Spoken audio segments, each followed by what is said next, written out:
Hi guys, welcome to the Ultimate Diabetes and Metabolism channel, Sugar MD. I'm Dr. Ergin. Today we are talking about the best foods to lower your blood pressure and dump your blood pressure medications today. Well, let's get started. So one of my favorite is salmon and fatty fish. Now, salmon has, as you know, a lot of omega-3 fatty acids. So, omega-3 fatty acids are anti-inflammatory, and anything that is anti-inflammatory in your diet will reduce the risk of high blood pressure because inflammation drives the constriction of your arteries, which causes the high blood pressure. Now the next one is pumpkin seeds. Now pumpkin seeds you can buy in Costco or Sam's Club, like in big huge amounts here, and it's great for your salads. And what is in it is amazing. It has magnesium, it has potassium, and it has arginine. Now we all know, or if you didn't know, potassium is extremely important because potassium helps with the blood pressure by eliminating the sodium and relaxing the blood vessels. But arginine also is one of the primary amino acid for formation of nitric oxide. And nitric oxide is an enzyme that allows the relaxation. Even when you exercise, that's what you're producing. Your blood vessels are producing nitric oxide to open up your arteries. So that's why exercise is extremely helpful for blood pressure. But that pumpkin seeds as a food source will help you produce nitric oxide. So even studies show that people who consume pumpkin seeds regularly reduce their blood pressure, even in studies, not just anecdotal evidence.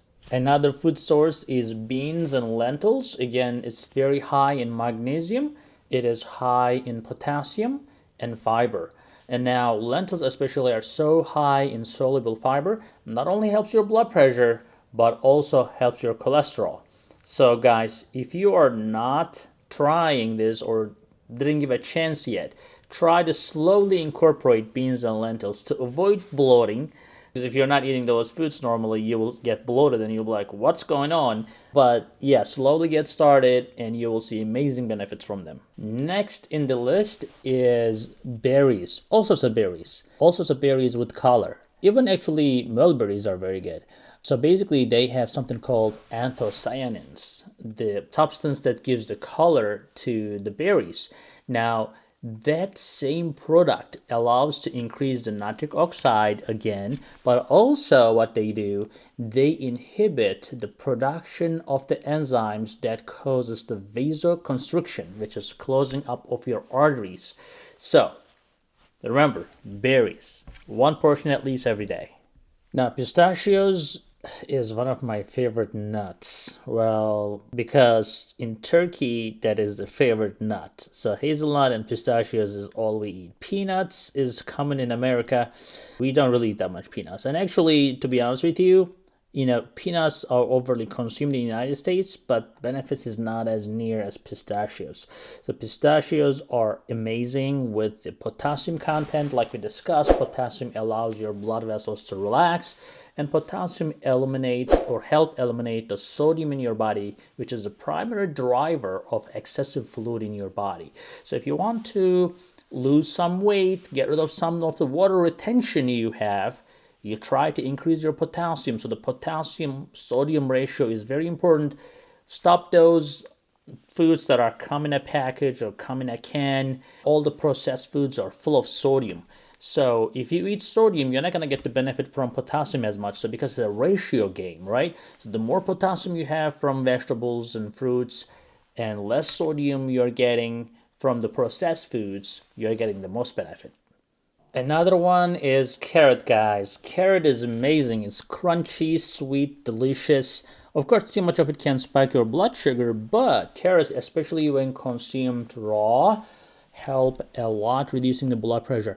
They have things called phenolic compounds, and they help relax the blood vessels, and they help produce nitric oxide as well.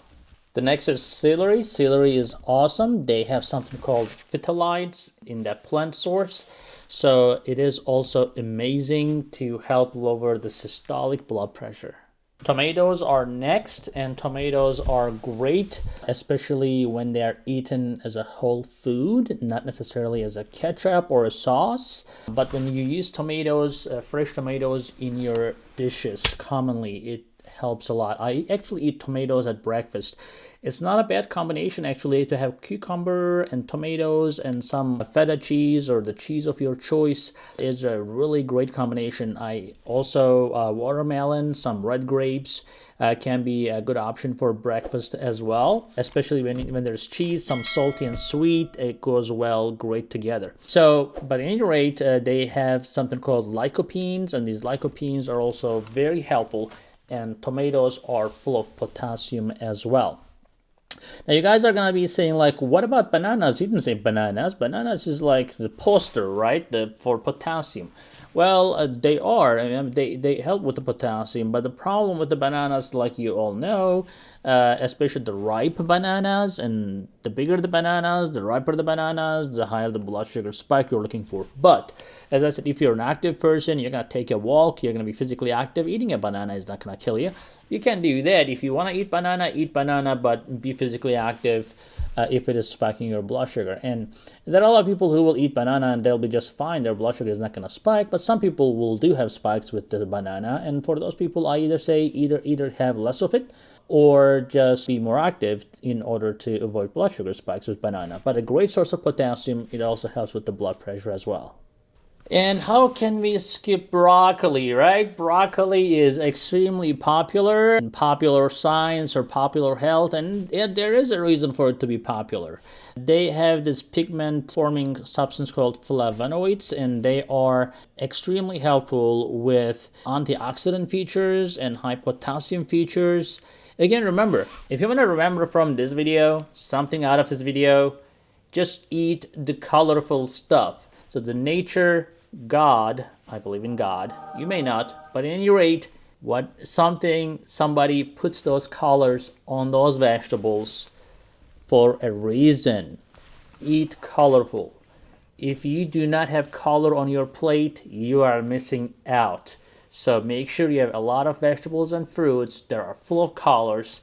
They are your best friend for your diabetes and for your blood pressure. Now, I am a big fan of Greek yogurt as well. Now, my Turkish audience tell me that, why are you not saying Turkish yogurt? Well, guess what? Greek yogurt is famous. I'm sorry. Yeah, I know. I'm Turkish and I love Greeks and I love Greek food and I love Greek yogurt. Sorry, my Turkish friends. There's no animosity between Turks and Greeks. They're friends. Come on.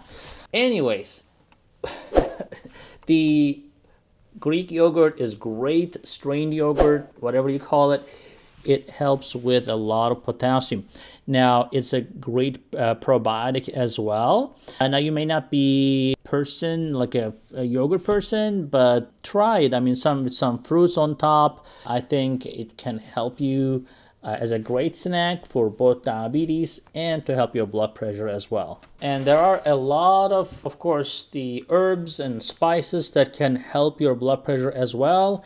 A few of them are saffron, lemongrass, garlic, cinnamon, cardamom, sweet basil, ginger, cilantro, celery seeds, you name it. All these spices also are helpful.